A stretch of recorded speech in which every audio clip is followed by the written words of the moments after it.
says I'm live, but it's buffering. Am I live? The real question.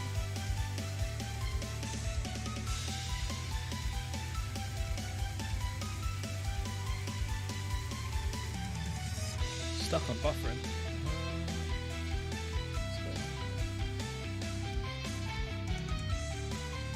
That was weird. That was really weird. I'm not sure why it was stuck.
Start after the theme ends.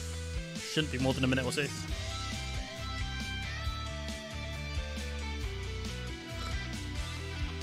Yeah, YouTube's really pissed me off with the notifications, I can't lie.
Alright, now that the theme's out of the way, we can get on to video stuff. Whoops.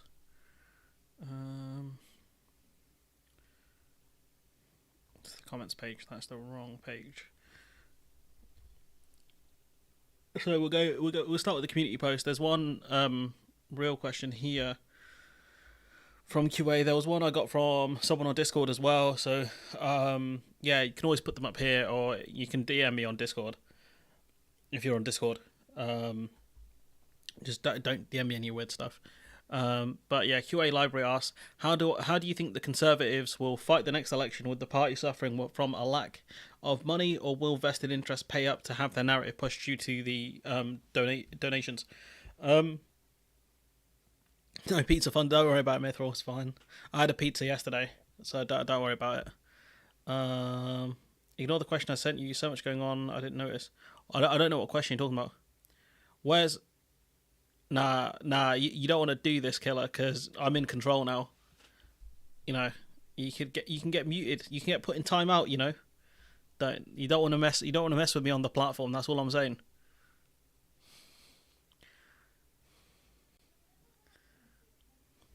Oops, one sec. I need to put a sign on the door to say that I'm recording stuff.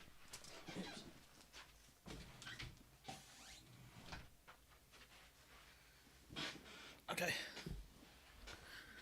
So yeah, I'm in control of this particular stream, unless YouTube do something, which you never know with YouTube. I got like a bogus copyright claim that I have to dispute from someone as well, so that's fun.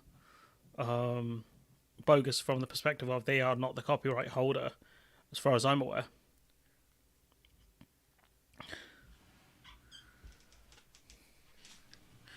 And it's not starting to spread. It's just people. It's malicious. It's malice. That's what it is.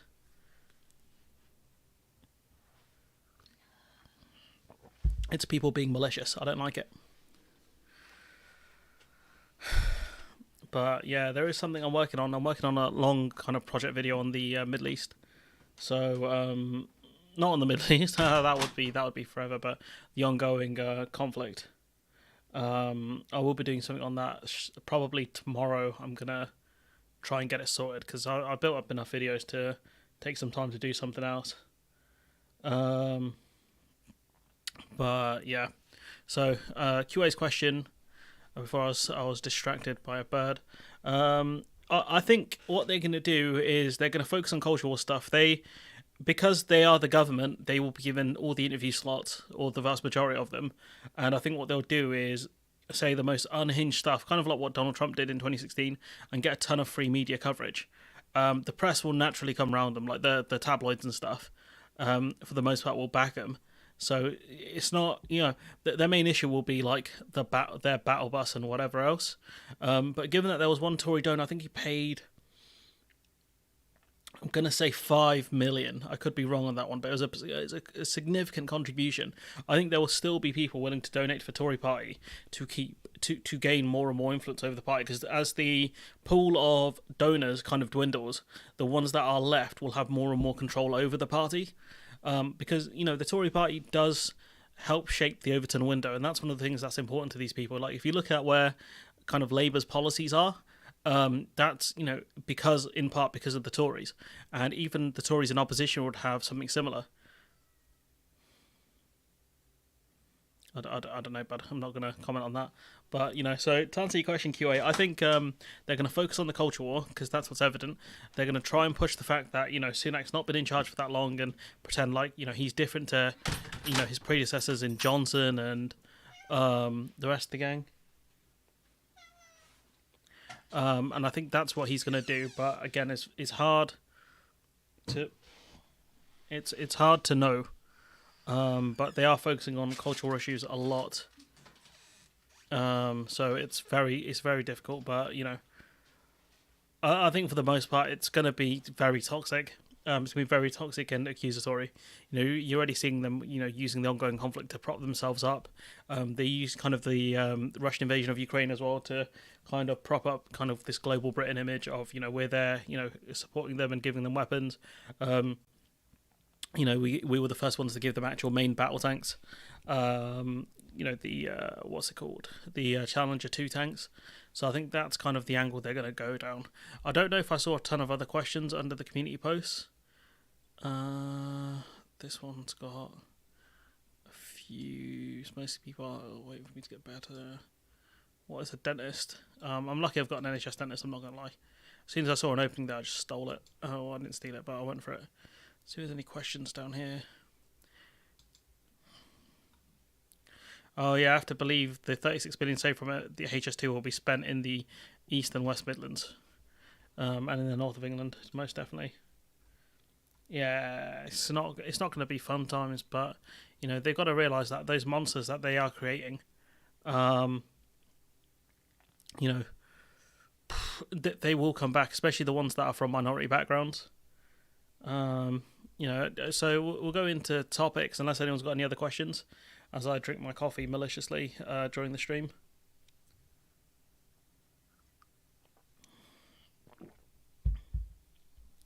Probably drinking a bit loud.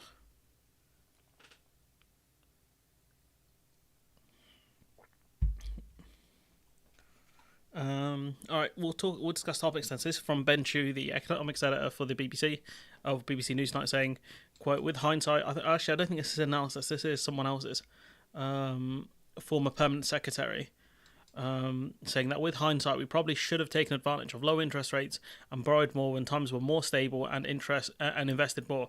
Shocker, anyone could have told this. You know, any kind of person who's based in Keynesian economics or anyone who's half a brain would have told you that when interest rates are low, we should have borrowed more and used that to invest in the country. You know, that's what Keynesian economics is based on. Instead, we went for austerity. It didn't make sense. I think is there much more down here? The most effective way to address deficit demand would be for the government to directly spend at least 20 billion on infrastructure over the next 2 years. That was from John Van Rinnen on from LSE. So clearly there was a lot of talk at the time in 2013 about borrowing to invest more given the low interest rates. That's from No Justice, pretty funny picture. Not gonna lie. That meme lives rent free in my head, honestly. If the UK will fall apart, what do you mean as a union? I can see the union ending. Probably within the next 2 decades. I'll be honest. I can see it'll be England and Wales. I think. And speaking of the union, ironically, this is Starmer saying he's ruled out any hope of a referendum on Irish unification should he become the UK's next prime minister. And I don't know if Mr. Former human rights lawyer has read the Good Friday Agreement, but he might have to start reading it cover to cover because Dominic Raab didn't, and he got pieced up at select committees over it. So yeah, this will be this will be the first piece of the union that goes, or the parts remaining of it, I guess. Think of the union as England, Wales, Scotland, Northern Ireland. I think Northern Ireland would be the first piece to go, and I can't see Scotland going anytime soon because they are one of us.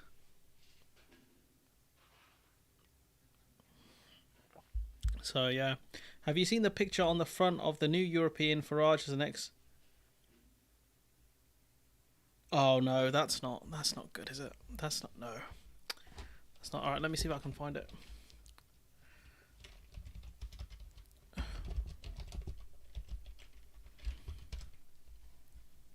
Let me see if I can find it.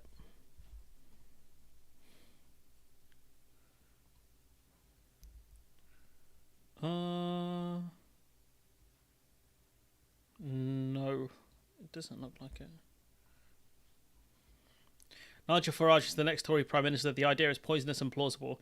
This is from Matthew Dancona. I don't think it will be him, I'll be honest. I don't think it will be him.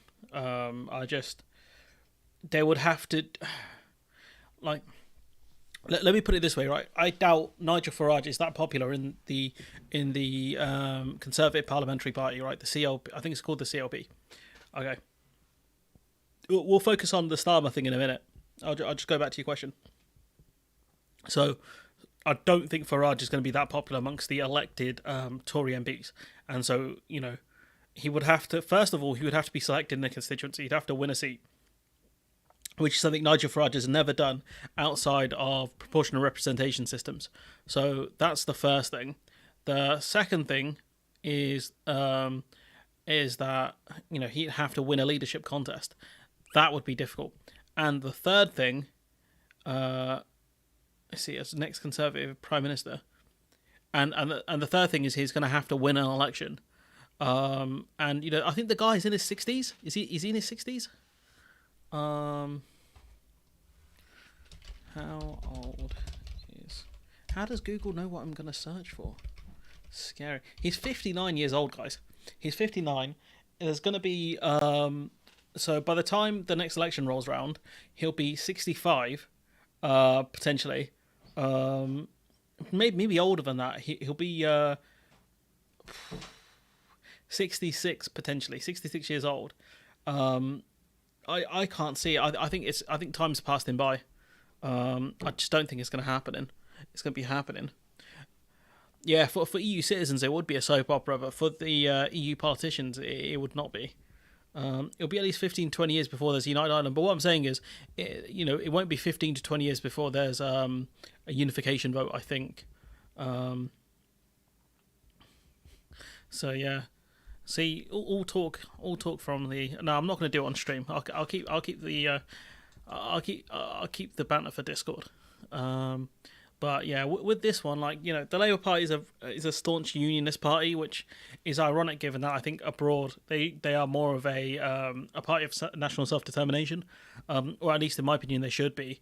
So what I'd honestly say is, for Starmer to say this, given the Good Friday Agreement, given the fact that he was a lawyer, given the fact that he was a so-called human rights lawyer as well, this is a man who gets accredited for what do you call it? Trying to abolish the death penalty. This is also a guy who did some really dodgy stuff when he was around in the CPS and DPP, in terms of some of the people he tried to prosecute and how zealous he was in his prosecution. If the CPS was a success because of him, then I think some of the failings reside in him. I'm not talking about the slur people use, but I am talking about some of the other stuff he did, especially after the London riots. That's what I'm really talking about here. I'm not talking about any slurs that people use, because that stuff is ugly and it's heinous, and that could lead to people being attacked. It's an obvious slur. We leave it be. So yeah, clearly some people in the comments are not very happy, but we move. Hi Roisin. So I think by the looks of it, Donaldson, actually from an article Roisin shared, that Donaldson had a conversation with Starmer regarding I think the Irish border, the border in the Irish Sea. So I think this might be one of the reasons why Starmer is pushing this, to kind of appeal to the unionists, I guess. Here to listen to Wes too. I told you I'm big Wes. People ain't gonna get that. The accent didn't come through either. But yeah, we'll have a listen to this clip here. And my headphones are off. Okay. My headphones turn off after a few minutes of not being in use, so that's always fun. Conference, I still believe in devolved government. What the hell? This party... My headphones were not off. I turned them off. Okay. It's a senior moment there. Conference... Oh, I see the problem. He has a 2-second delay. I still believe in devolved government. This party believes in having locally elected representatives take decisions in the best interests of our people. Do you, though? Do you, Donny? Really? Really? Would you say sitting out of Stormont for about 2 and a bit years? Do you think that you really believe in local elected people making decisions? I don't know, bro. All our people. But more than that, if we want to make the positive case for the union, then having local institutions that succeed in delivering for everyone in Northern Ireland is an essential element in building our case for the union. So why aren't you in Stormont, big boy? If that's the case, if you're saying the union is so great and a devolved government was one of the things that makes the union great, why aren't you in Stormont? And we must not allow Republicans to perpetuate the myth that Northern Ireland is a failed and ungovernable political entity. You're literally proving that point, big man. Like, I genuinely think this might be one of the stupidest speeches I'm going to see in a while. We must not let Republicans make Northern Ireland look like an ungovernable minefield. It's like, you have literally done that because the First Minister of Northern Ireland will be a Republican, Michelle O'Neill of Sinn Féin, and then you said, actually, we're not gonna be in Stormont anymore. Nah, we out, dog. Come on, bro. And therefore, in their view, a divisive border poll is required. That's not even true because they haven't even talked about a border poll. I think I've barely seen any conversation from Sinn Féin, like Michelle O'Neill, about a border poll. So what you're doing is just building a straw man. We can and we must make Northern Ireland work for all its people. Get back to work, big boy. To those who argue that direct rule is a better option, I say this. Time and again, Westminster has imposed laws upon us that are not in tune with the needs or the wishes of the people of Northern Ireland. Well, like repealing abortion bans. Would you say that was one of the things that Westminster did that really annoyed you? Because I'm not sure what you're talking about specifically. And you would think that a party like the DUP would be more of a fan of direct rule because it makes the union a lot strong. It kind of imposes the will of the union on people in Northern Ireland. But clearly he's not a fan of certain things the union has passed, certain laws that, impact other parts of the union. So he doesn't even make sense. And I've said it before about, I think the DUP is what they want is to be in the union, but to follow their own rules. Their loyalty is to the crown. But at the end of the day, Her Majesty's government exists within Westminster. That's the problem. So, they are loyal to the crown, but they also have to be loyal to Westminster. That's the problem. And if they can't be that, then they're gonna struggle to function. Oh wait, they are struggling to function. But yeah, this going together with this, I think maybe the problem is people give Starmer a lot of credit for being a quote strategist or strategist. So I wonder if he's doing this to placate the unionists and in order to push them back into Stormont by saying, look, there's not going to be a border poll, guys. But maybe I'm giving Starmer too much credit. That's the problem. I think some of these people, they'll come up with ideas and they'll say, oh, Starmer definitely thought of this. And I'm like, what makes you think that? What evidence do you have of that? In terms of strategies, like, oh, he's up 25 points in the polls is like anyone should be, really. So this was from the Labour Party conference with David Lammy. And foreign policy should be about trade. But the Tories have forgotten that too. Earlier this year, the Conservative Party press office... I can see why in private schools they get you to talk in specific ways with your hands, because his hand gestures are weird. ...attacked me for saying that improving our relationship with the European Union will be a priority. Conference, I'm happy to repeat it. If you've forgotten that Britain's trade with Europe is a priority for our economy, you need to wake up. If you've forgotten Britain's alliances with Europe are a priority for our security, you need to wake up. And if you've forgotten we need to work with Europe to tackle organised crime, you need to wake up. If you've forgotten universities in the UK depend on our links with Europe, you need to wake up.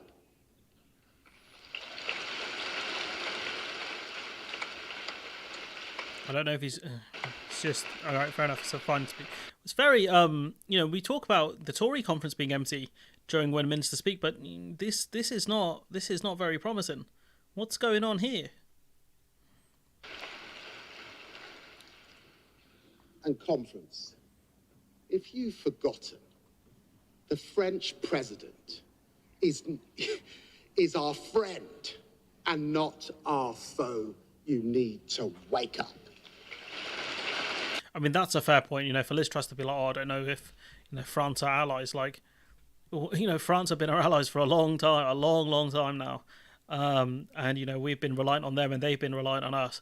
For them to try and argue, oh, I'm not sure if like he's Shadow the Hedgehog, he's friend or foe, is one of the dumber statements from Liz Truss. Lammy wants more alarm clocks for everyone. I mean, to be fair, some people need more alarm clocks. I definitely need more. That is a winning policy right there.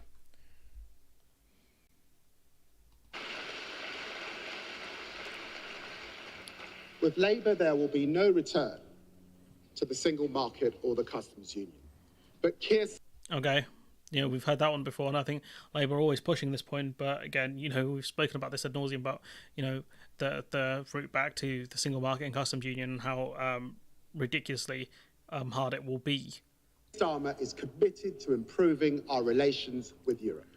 Oh yeah, he's committed to being more friendly with Europe or other European countries. It's great, we can all be big chums.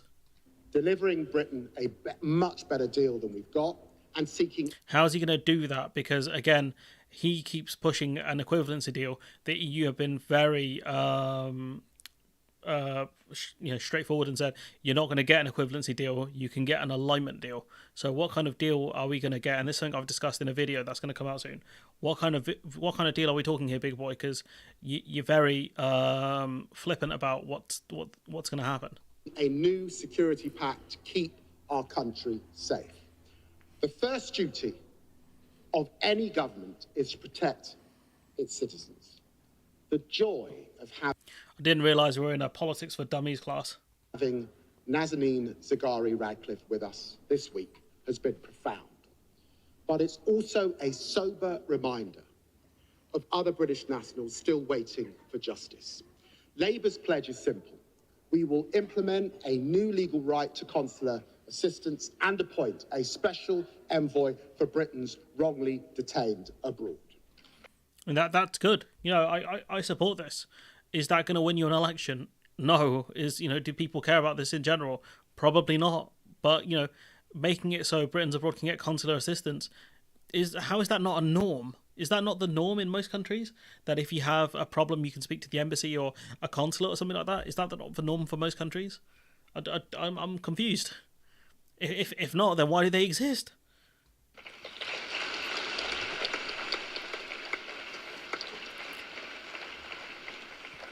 Conference. I did see this clip actually from a German finance minister. It's pixelated as hell, so I apologise for that, but it's not much. I'm not sure why it's so pixelated, because normally this guy, Faruqi, re-uploads really good quality clips, so hopefully the audio is fine. Since Brexit. I don't think United Kingdom is benefiting from the Brexit, and so You're not wrong there, bro. I ain't gonna lie. We ain't doing too good. It's not looking good for us, G. So yeah, that's a very blunt statement from this. Was he German? Is he a minister? They're from the German finance minister here. It's a very a blunt analysis. I'm convinced. If there's any issues with the audio in the clips, just let me know in the comments, and I'll try and fix it. We need new steps to reduce the obstacles in the daily business life for people and corporates to have trade and to work for further growth and prosperity. The German ability to export into the UK has suffered. So you seem to be saying yes. Wow, Germans elect idiots as well. Who would have thought that? What? That's crazy. That's crazy. If I was in control of this country, I would cut off supplies, including water and electricity, to... Okay, and... Damn, when did Poot say that? When... What? When did he say that? Edwin's father. Okay. You would like to start a conversation to lower some of the barriers that have emerged over the past 2 or 3 years. This is a standing invitation for... Okay, let's go back quickly. You seem to be saying yes. You and prosperity. The German ability to export into the UK has suffered. So you seem to be saying yes. You would like... It has. Germany's ability to export to the UK has suffered, yes. But at the same time, I think they're increasing exports elsewhere, and fundamentally they haven't suffered, I think, of that much. Because we're not doing a lot in terms of red tape. There's not a lot of red tape that German exporters would face compared with British exporters to people in Great Britain to export to Germany. So, I don't. It's a very weird statement he's making here, in a sense. I don't know how much the exports have been affected. Germany's exports to Britain. You have to equate for things that are like moving in the supply chain. So things that might be part manufactured in Britain, and parts that may be part manufactured in Germany to be finished here. That's one of the things you have to factor in. Linda speaks neither for Germany nor the EU. I mean, okay, but this is the German finance minister speaking here, so his words do hold some sway. If he doesn't represent the German position, then you face being sacked from the cabinet or however your setup is. So I wouldn't be so quickly to kind of rush to say, oh, he doesn't represent what the German government are saying, unless Germany have explicitly come out and said this is not our position. Get lost. I'd like to start a conversation to lower some of the barriers that have emerged over the past 2 or 3 years. This is a standing invitation for the... Yeah, I don't care. I know what his slot is. His slot is 7 p.m. on Saturday. Like if anyone wants to, if anyone's going to go from this stream to watch his stream, then I've got no issue with that. In 1975, all DUP cut the same. I have to be careful what I'm saying here.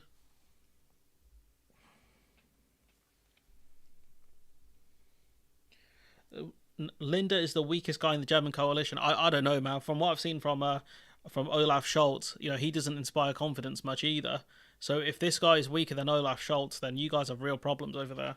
United Kingdom. If you want to intensify your trade relationship to European Union, call us. We really Send me location. Tell me where. appreciate United Kingdom and its values, its people, and I would really appreciate if we can intensify again. Well, I must. Maybe he's trying to take away Germany's reliance on. Well, it's not really a reliance, but maybe Germany doesn't want to export to so many kind of. I don't want to say kind of more flawed democracies, but the UK's democratic system is so flawed. I don't know. Maybe he's trying to make sure Germany has more has an easier time exporting to the UK, so it doesn't have to look to other kind of third countries. I don't know. His statements are a bit weird here. It seems more out of emotion than anything. Therefore, I know it's not your area strictly, but the risk in the next 2 or 3 months is that tariffs get applied to the UK-EU car market because of the Brexit deal. Max doesn't stream on Saturdays, does he?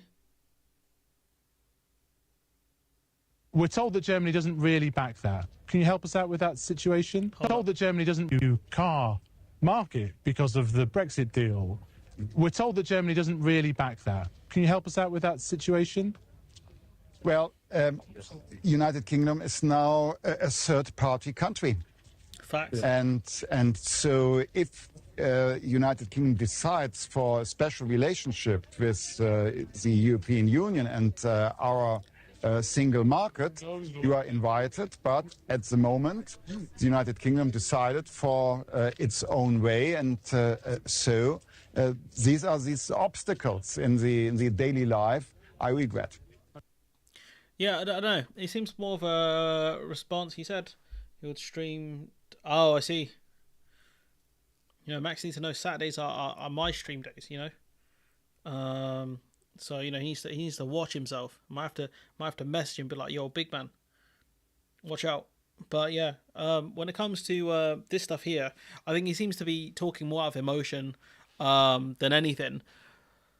But even if Germany wants to kind of postpone the tariffs or increase the time of the exemptions, it's not just up to Germany. It's up to the other countries. It's all right, Sock. It's up to the other countries in the EU as well. I think this will be one of those decisions where the entirety of the EU would have to agree to it. And some of the countries that might not benefit from this might be thinking, what's in it for me? Why is Mike Perry trending? What? Sorry guys, this is a tangent because there's some YouTuber boxing on tonight. Mike Perry saying he believed Dylan Dennis won't show up to the fight tonight. Probably right, to be honest. Sorry, it's just me. It's other stuff I'm kind of interested in. I'm just getting distracted just in case anything big's going on. Usman. Oh, I'm going to get claimed by YouTube by the UFC if I'm not careful. Yeah, it looks like there's some fights on tonight, so probably watching the one in England, but not the one in America. But yeah, maybe you're right, Ellie. Maybe I rushed to this man's defense a bit too quick. He seems like an oddball. But if this man's weaker than Olaf Scholz, then you're in trouble, because it's all right, Roseanne. Then you're in a bit more trouble than I thought you were in, because this was not a good response. Honestly, he was like, if you want better trade relationships, call us. Like, bro, what? I think the Commission have been fairly clear that there won't be an extension on the tariff exemptions. But the Commission doesn't run the show; it's up to the member state. So even if countries like France and Germany want to extend the exemptions, if the other EU countries don't want to do that, then it's not going to happen. So If you want it to be extended, then start speaking to. He needs to start speaking to his fellow members of the EU before they start any kind of talks with us. Because if all the EU members aren't on the same page here, you're wasting your time. So yeah, clearly not a titan, Mr. Christian Lindner. This from the Labour Party conference. I mean, people are gassing up Rachel Reeves so much, saying, "Oh, she was a real star performer." I mean, this speech is. I don't know if this is the one they're talking about, but I've seen this one. I've seen Keir Starmer do this bit, I think, before in the House of Commons. I think he probably did it better than her. week after week, year after year from this Conservative government. First, austerity, then Brexit without a plan, and then their kamikaze budget. Let's start this again so I can actually do some commentary and not sipping coffee. Year after year from this Conservative government. First, austerity. I mean, Labour's plans are seemingly going to continue on austerity. Because they're talking about being fiscally responsible and all this other stuff, and not spending, not really borrowing to invest. So it looks like Labour are going to continue austerity, depending on how you define it. Then Brexit without a Phil, you beat me to it. plan, and then their kamikaze budget.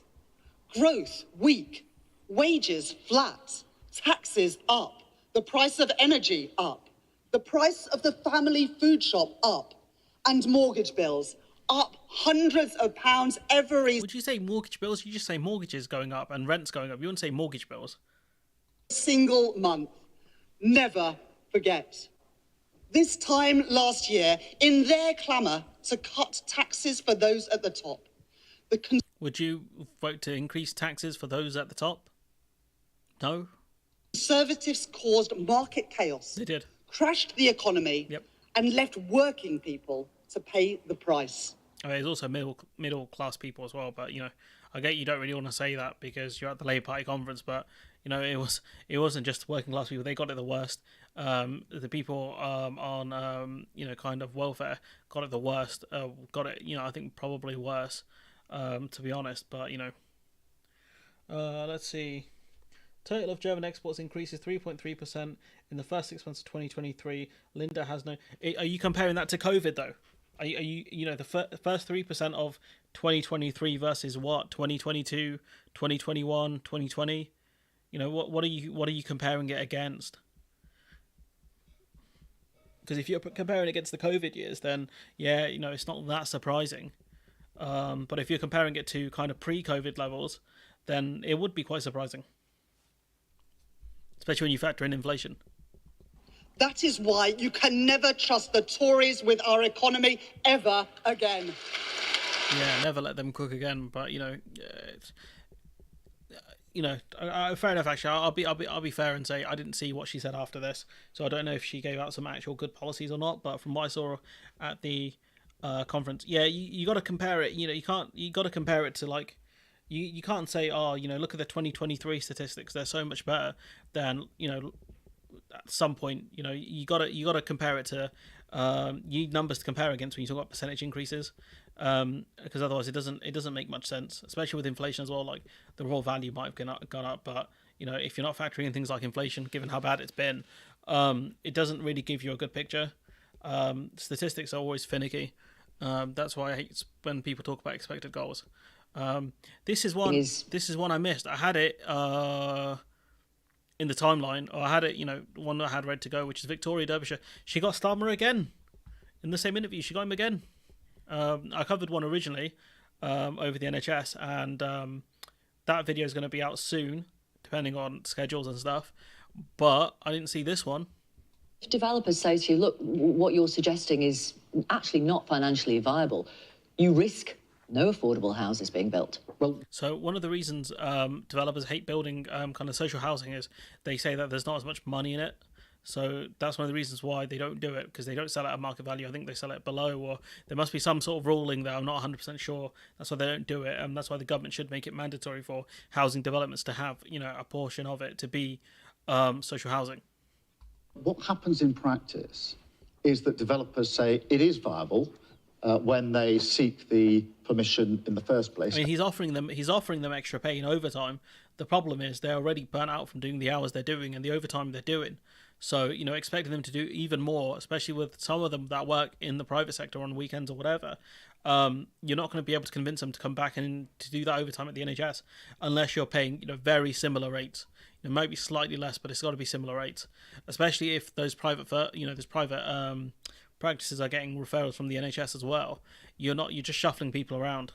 And then later on, say that the circumstances have changed and it's no longer viable. We need to strengthen the guidance, strengthen the framework to ensure that that doesn't happen. Why is that going to make developers build affordable housing? Well, The way the process works is that for permission to be given, you have a 106 process, which means it is conditional on social housing. Yes. Therefore, you can build. Yeah, with the overtime thing, they are being asked to do it. It's not going to be made compulsory. I think what Labour could, or what they might end up doing, is if they're questioning the backlog, say, look, we offered, tremendous rates for overtime. It's just NHS employees didn't want to take it. I think I can see them blame. Just wait for the video to come out. It'll come out soon. If you want, because you're a member, I might make it early access for like members and patrons. If you want, I can put it out early. It's not a problem, because it's gonna be a while before it comes out. So just let me know if that's the one you want early access to. Conditional on the social housing. Yes. We need to make sure that that contract holds. What happens in... Why can't the government build social housing? I don't get it. Surely the government with vast amounts of resources and, access to give out, bigger contracts to, developers and things like that. Isn't this something the government could do, honestly?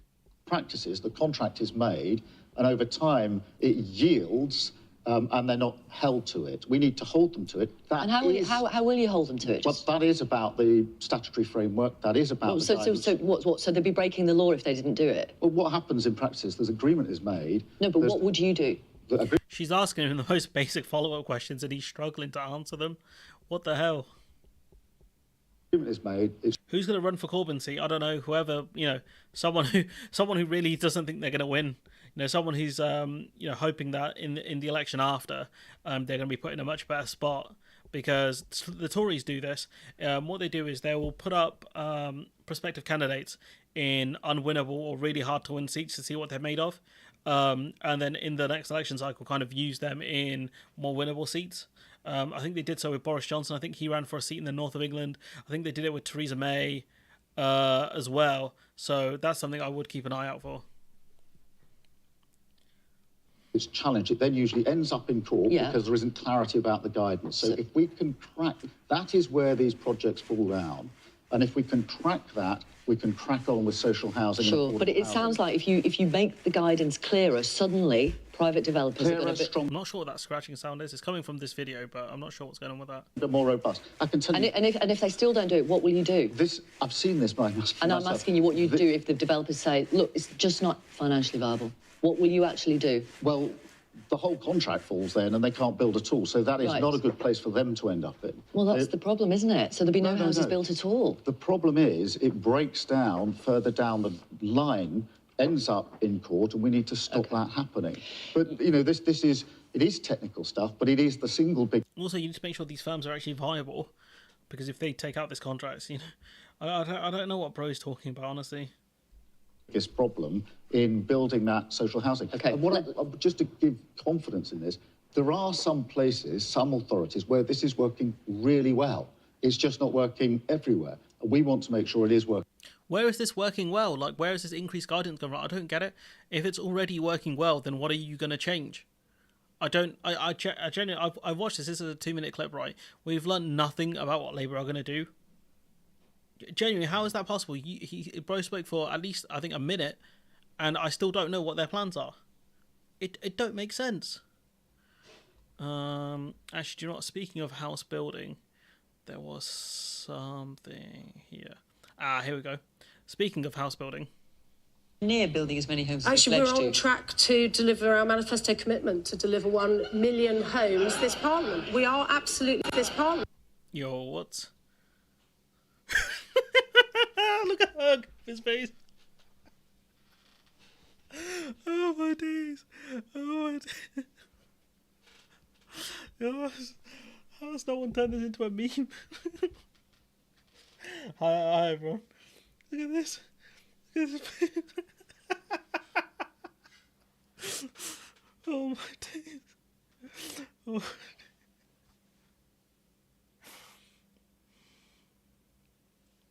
Yeah, that I've covered that one, Phil, to be fair, but look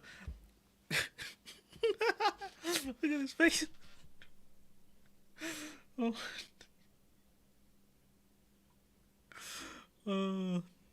That's one I might meme that one. I might meme that one later.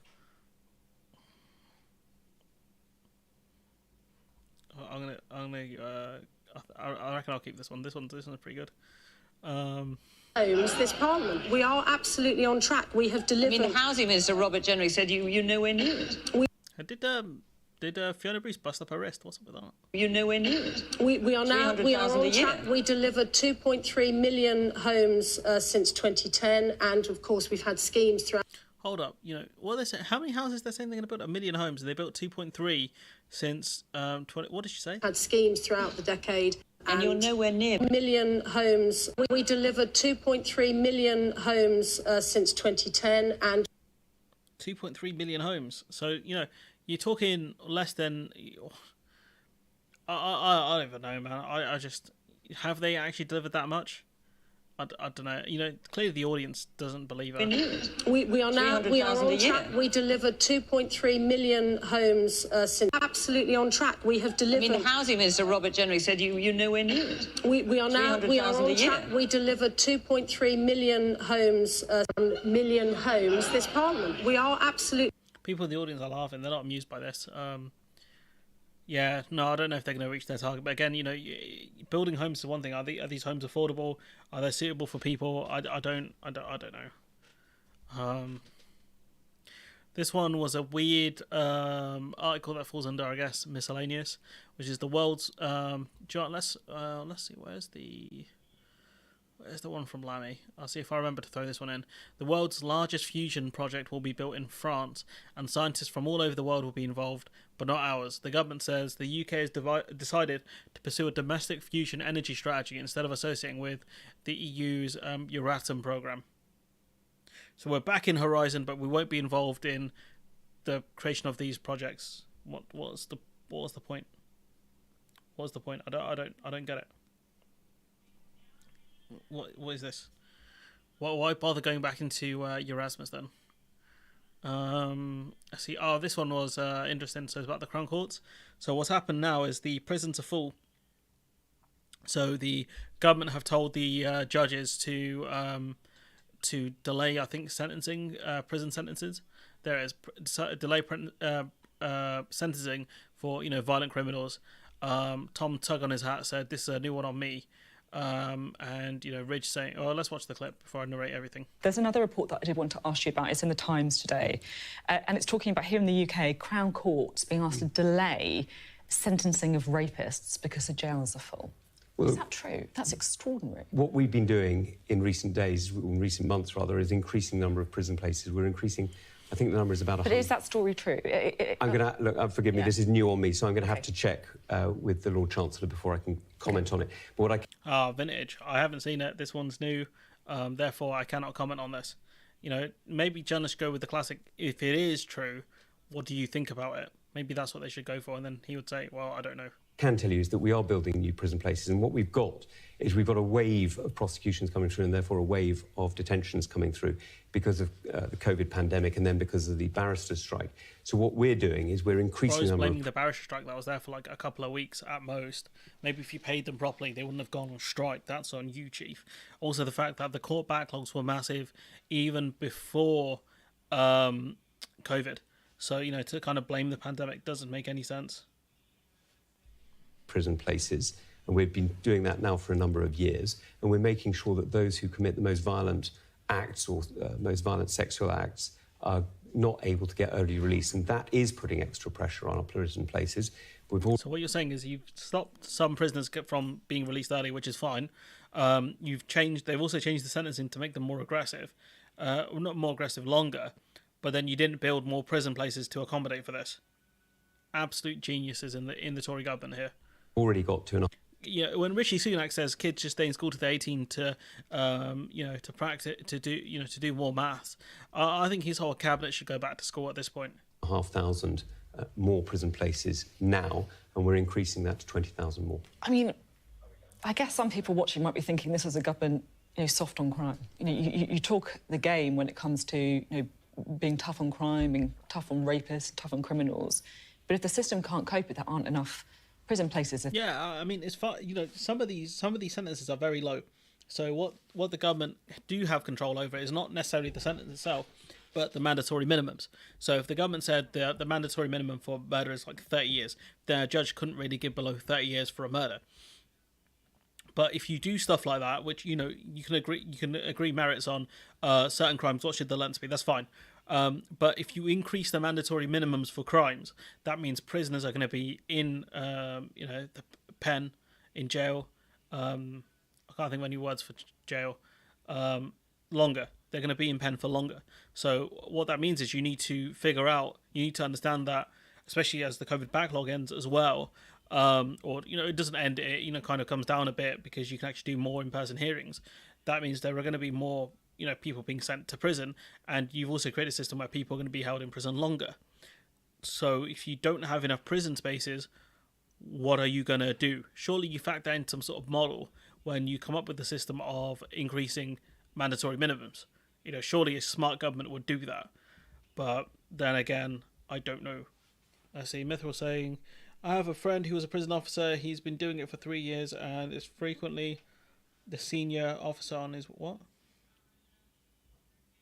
He's frequently the senior officer on his wing. You get put in a position where you have to do it. Half the courts in England and Wales were closed between. Yeah, a lot of the courts have been closed, and judges have less sitting days. So what that means is that if the judges sit for less days, it means they obviously process less court cases, and they hear less court cases.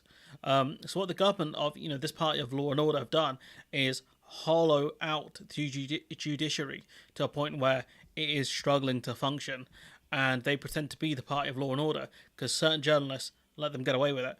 But here at least we have some good work from Rich, who is probably one of Sky News' better interviewers, even though she did kind of goof in one of her interviews recently.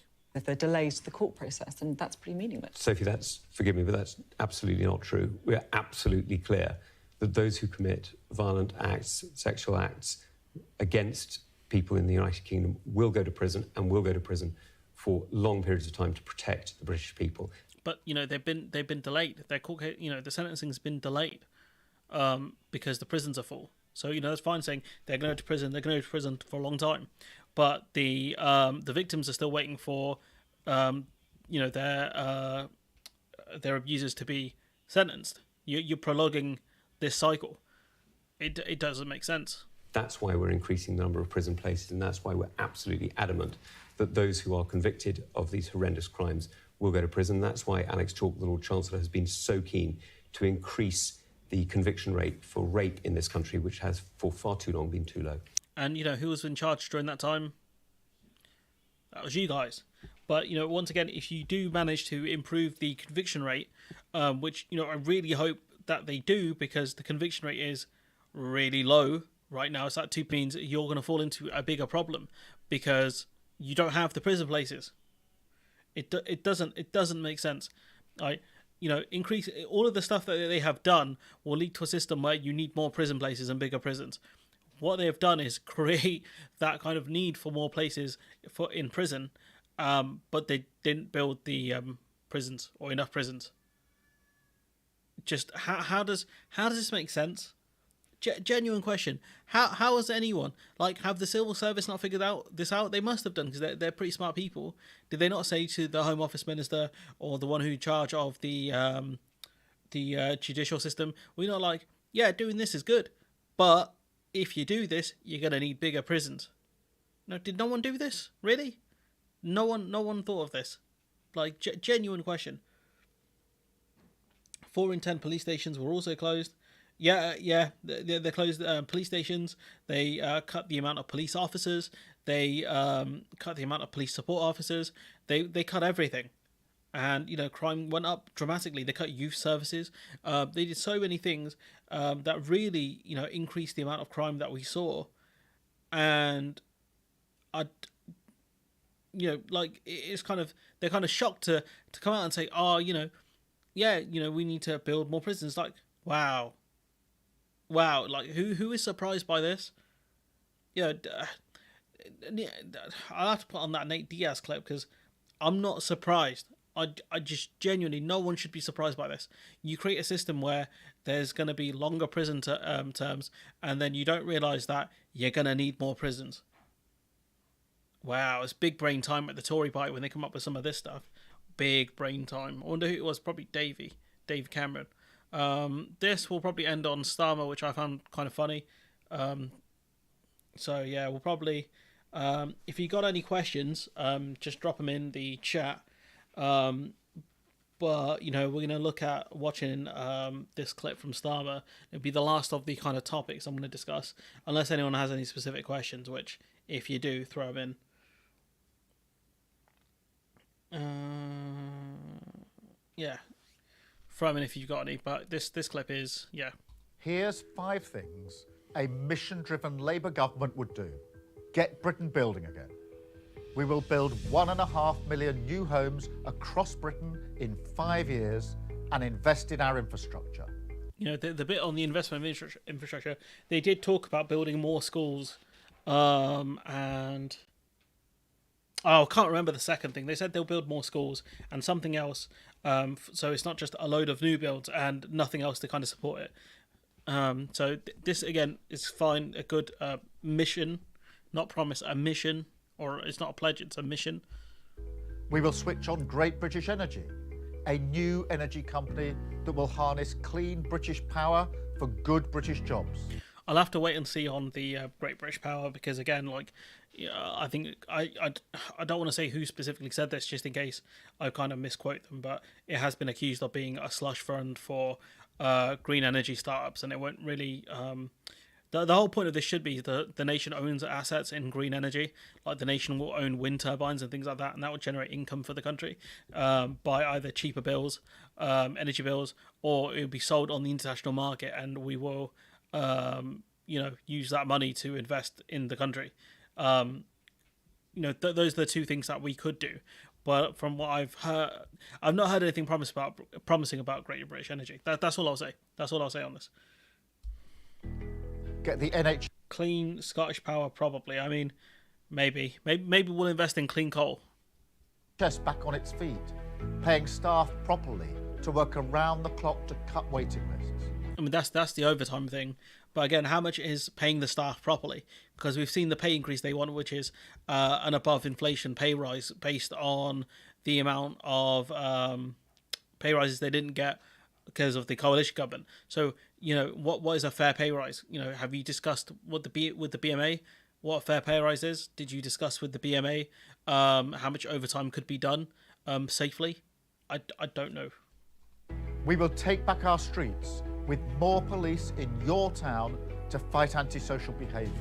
That's a good one. Again, that's another, this is positive. We do need more police officers, but we also need more social support as well for people. Does anyone believe Starmer? I mean, Graham and Phil, maybe Tansky. I don't think Femi does, excuse me. Bowler Hatman does, I think. I'm trying to think of other names on YouTube that are people who seem to believe Starmer. I don't know.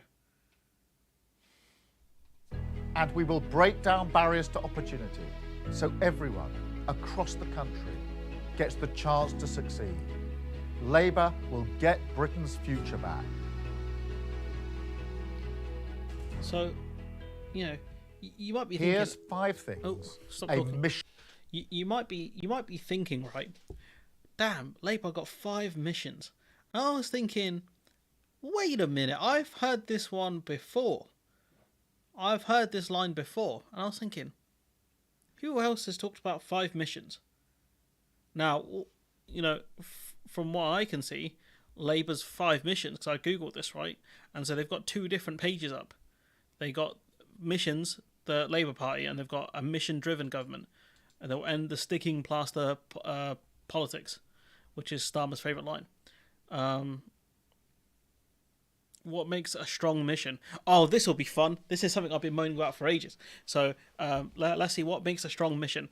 Long-term problems that need a long-term plan, okay? Complex problems that have no silver bullet and therefore need lots of actors and agencies working to achieve them. Common causes to which may contribute. Measurable outcomes where it is clear what success will look like with a defined timeline.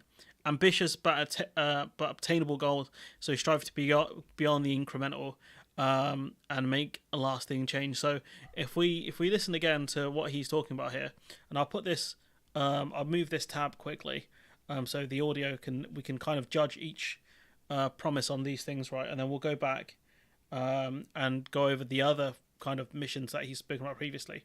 So let's see. Here's 5 things a mission-driven Labour government would do. Get Britain building again. We will build 1.5 million new homes across Britain in 5 years and invest in our infrastructure. So let's have a look. It's a long-term problem that needs a long-term plan. Have they said what their long-term plan is? Apart from getting rid of certain bits of planning permission, they haven't really talked about what their long-term plan is for that.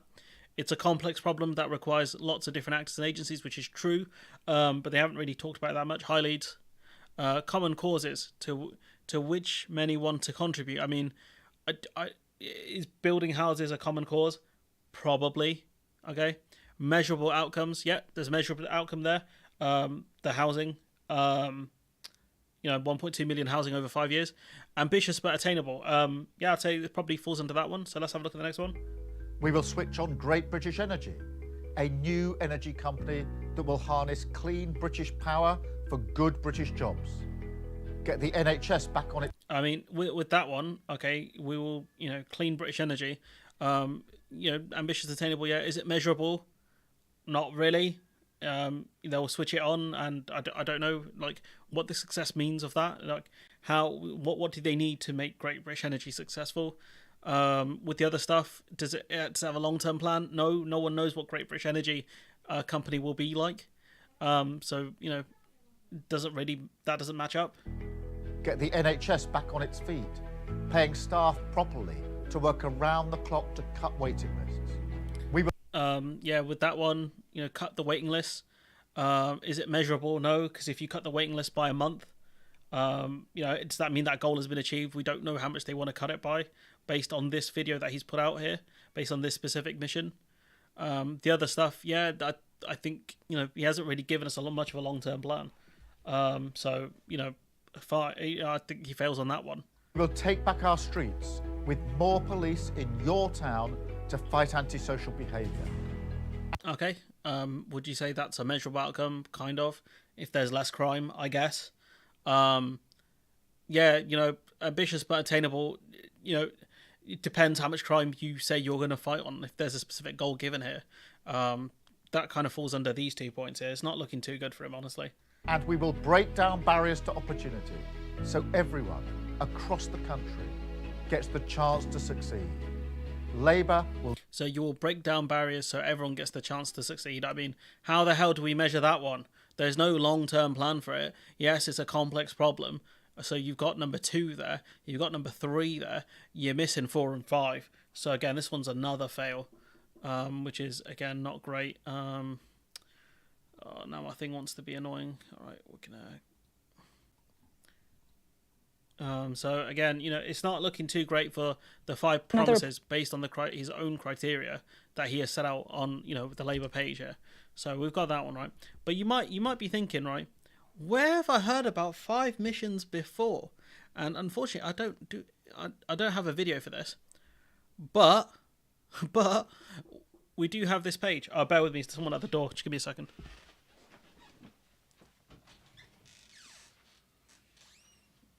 Just give me 1 second.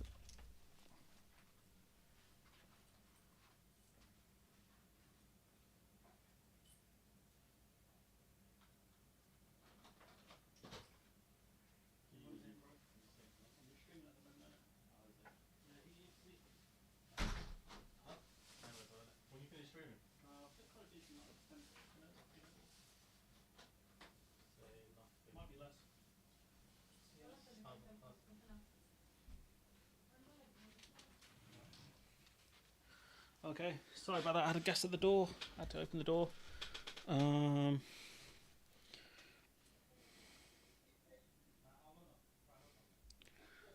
Let's see. Istanbul will need the help of who? All right. So, anyway, so if we match Starmer's old promises versus what makes a strong mission, right? What is a mission-led government? Unfortunately, I can't. Can I put these side to side? I probably can, actually. Let's see. going to shrink this. It might come across pretty crappy on your phone. No, I can't. Can you go back up there? Oh, yeah. Why does life... Why do PCs hate me? Alright. So anyways, as I was saying, let's look at each one of these goals, right? It might get a bit boring, but we move. Secure the highest sustained growth in the G7. Let's have a look. So it probably completes most of these. Yeah, you know, the only problem is it's not a measurable outcome, because what do you define as sustained growth? So, you know, he's kind of failed on that one. Ambitious but attainable. The highest sustained growth in the G7, when you have countries like Canada and the USA in the G7, and obviously the Germans, the French, the Italians, who are we beating there? We probably got a shot at Italy, let's be honest. We've got a shot at it. Maybe we can beat Italy. Who else are we going to beat? You know, I don't know what Japan's GDP growth is. Maybe we've got a shot at Japan as well. How are we beating America? How are we going to get higher growth than America? Like, a genuine question. How are we beating Joe Biden's America? Especially with their kind of CHIPS Act and all of these other kind of investment things they're doing. How are we beating them, dog? How are we beating them? So he's failed under ambitious but attainable goals, all right? Let's have a look at the other one. Make Britain a clean energy superpower. How do you measure that we are a green energy superpower? And by what timeline? Because he put 2030 actually, yeah. No, he's got a timeline on there. That's fine. How do you measure that? You know, I don't know. How do you measure what a clean energy superpower is? Which country in the world is a clean energy superpower? Would you argue? I think is it Spain who managed to run on 100% renewables during the summer, or was it Portugal? I can't remember. One of the countries that did it. Managed to do it, one of the two. I'm sure someone will tell me in comments. Are they a green energy superpower? Is it them? Is it Spain, Portugal? You know, how do you define that? You know, is it ambitious but attainable? I mean, no, because they're not going to have a lot of time to do it. I wouldn't say that's attainable. Build an NHS fit for the future by reforming health and care services to speed up treatment, harnessing life sciences technology to reduce preventative illness and cutting inequalities. I mean, how do you measure an NHS built fit for the future? That makes no sense. I don't like these goals are trash. Like he set up these goals. You know, he set up these goals, but he's kind of forgotten about his old promises. That's the problem. Let's see what else we got. We got so build NHS for the future. I don't know how he's going to measure that, right? Where's it gone? Oh, it's this page we should be looking at, really. No, it's not. It's this page. Wait a minute. No, I'm missing the page. That's why. I'm missing the. Bro, what is? Apologies, stream. My brain is completely melted. Did they get rid of the page? No, they couldn't have done that.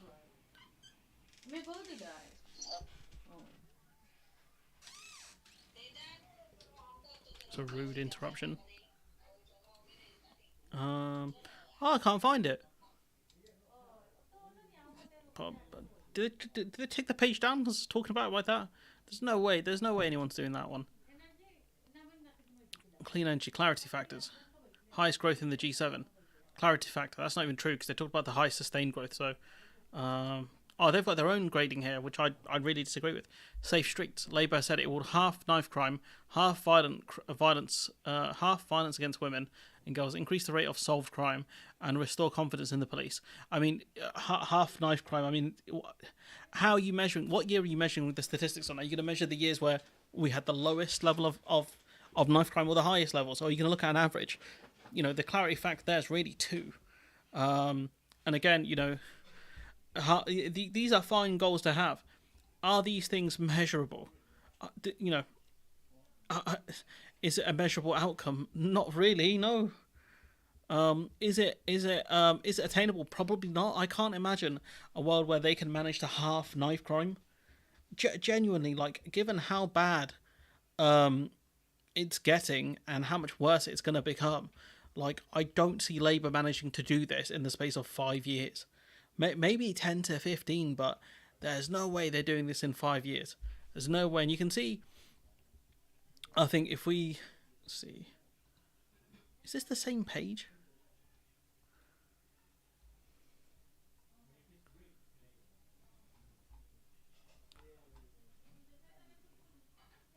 How is that even possible? I'm just so confused at what the hell's happened here. Let me get rid of that because that's going to confuse me even more. Bear with me as I try and remember what the hell I was talking about. What is, you know, like these goals? I mean, whoever's graded this, who's graded this? Toby Helm and Michael Savage. 2 of you graded this. Oh yeah, here it is. One of Labour's biggest commitments is to spend 28 billion by the end of Parliament. Oh, that's the one that's one of the ones they cut down on their original pledge from. You know, are they grading this on from Clean Energy? How clear has the party been about its goals? I see. They're measuring it on how they're basing this on the clarity of the goals, and how will it be achieved? You know, with the NHS one, like, while the headline aim is vague, Starmer has been more specific about what he hopes to achieve, including ambulances arriving within 7 minutes for cardiac arrest, meeting 4-hour A&E waiting time. I mean, the fact that the A&E targets are 4 hours, like, should be way lower than that. And high GP satisfaction. Huge questions remain over funding. I mean, that's not very good. Opportunities for all. I mean, it doesn't mean anything. That means nothing. Opportunities for all. That means nothing. Like, everyone has opportunities now. Like, unless you're specific. It's like in America they say, oh, everyone has access to healthcare. It's like, that is true. You have access to healthcare, but if you can't afford it, you won't get healthcare. You have access to it if you can afford it. It doesn't, like, this is silly, and so this whole thing is silly.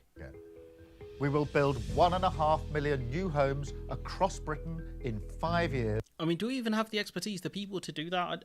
I genuinely don't know.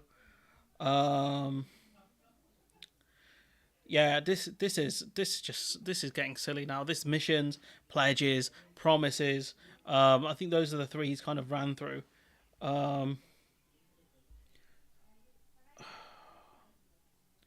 You know, what is going on here? Genuinely, what is this? Even No Justice is streaming as well. There was a way to do a raid on someone, but I don't know how to do it on YouTube. Is there a way? Let me see if I can see if there's an easy option. We'll do it. Share button. No, I don't know. Maybe on Twitch it's easier to raid someone's stream. I'll have to get someone to show me at some point because I'm a boomer with a lot of the features that YouTube has done. Honestly, engage with the audience.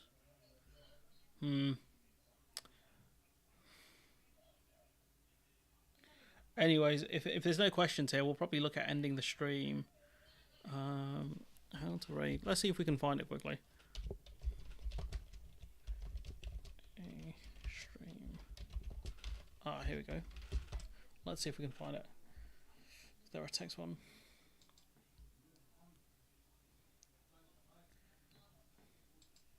It's all videos. Has anyone got like a text guide? Let's see.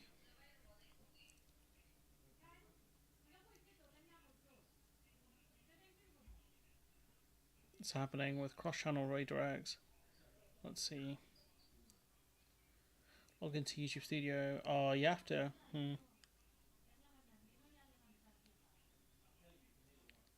Oh, you have to go for YouTube Studio too. I'll have to set up another time. CJ, the wee one at a time suffers from an aching ear. I don't want to stuff her with antibiotics at her age. 3 to 5. I don't know. You'd have to speak to a medical professional, Ellie. Which is, you know, people that generally aren't on the internet. But anyways, I guess we'll end the stream here. Did anyone have any comments?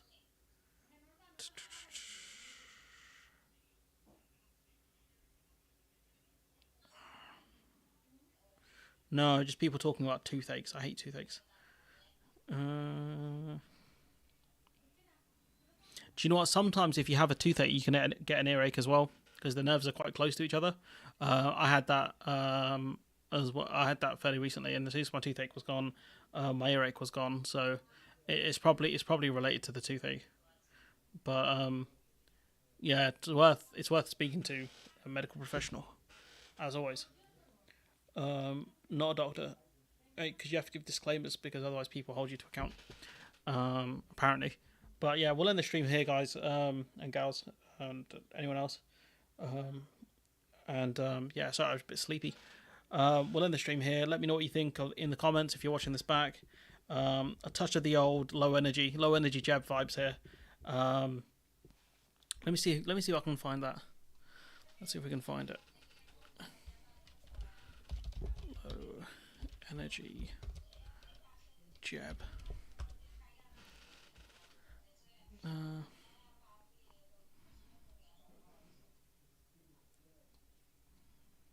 Ever ready. It's very high energy, Donald.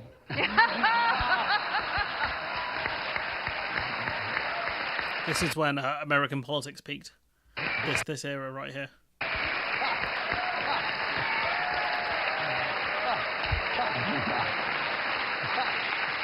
Mr. Trump?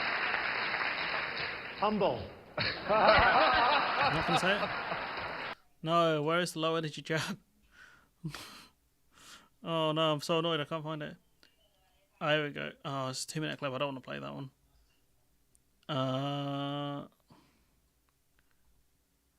Having trouble sleeping at night? Too much energy? Need some low energy? You may have an HSA in some companies don't.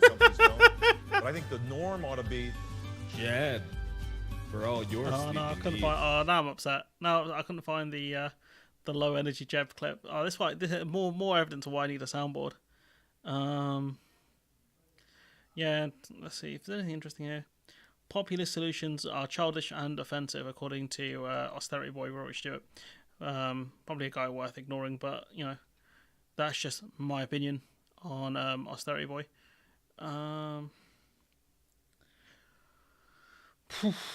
So it's gonna be one hell of a week. I've got a lot of stuff planned on the channel, but yeah, I'm trying to do something on the ongoing situation between Palestine and Israel.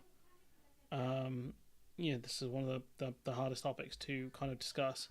But yeah, I'll be doing something on that hopefully tomorrow, and the video will probably come out during the week or something, during next week. So we'll see what happens, but you know, hopefully the tensions simmer down. But it looks like Israel are going for a ground invasion at some point. Yeah, it's kind of not. It's just not good.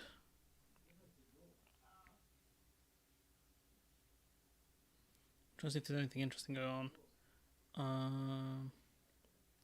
Oh no, Sheikh Jassim withdraws his bid to buy Man United. Oh no. Oh no, that's... I saw that too, Killer. Oh no. New Zealand set for a right-wing coalition after National Party win.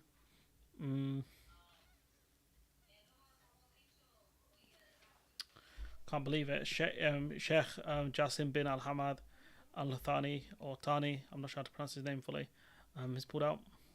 Tragic. BBC, oh yeah, there's a lot of stuff. Michael Caine's retired. Kenya, China, and a railway. Oh, this one looks like a banger. How long is this? It's quite a long article, actually. This one looks quite interesting. This one I'll probably read later or some point soon. The railway to nowhere. That's what the was it the USSR that was accused of it, or was it China that accused of building train lines to nowhere? I can't remember which one it was, but yeah, it's always funny when stuff like that happens. But anyways, we'll call it a day. They've been going for almost an hour and a half. So yeah, remember to like, comment, and subscribe. If you're watching this back, I appreciate it. Doing streams it's fun, but it's always tiring. And I'll see you nerds. Hopefully when's next Saturday?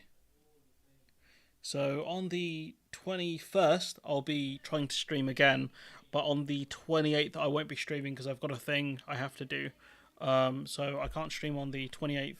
But I might do a different kind of like a camera stream. I haven't decided yet. Maybe a camera stream. I don't know. But anyways, let me know what you think in the comments below. Like, comment, share, subscribe. Well, you know, Killer, have fun being part of the union, because you guys ain't never leaving. And I'll catch you guys next Saturday. Bye bye.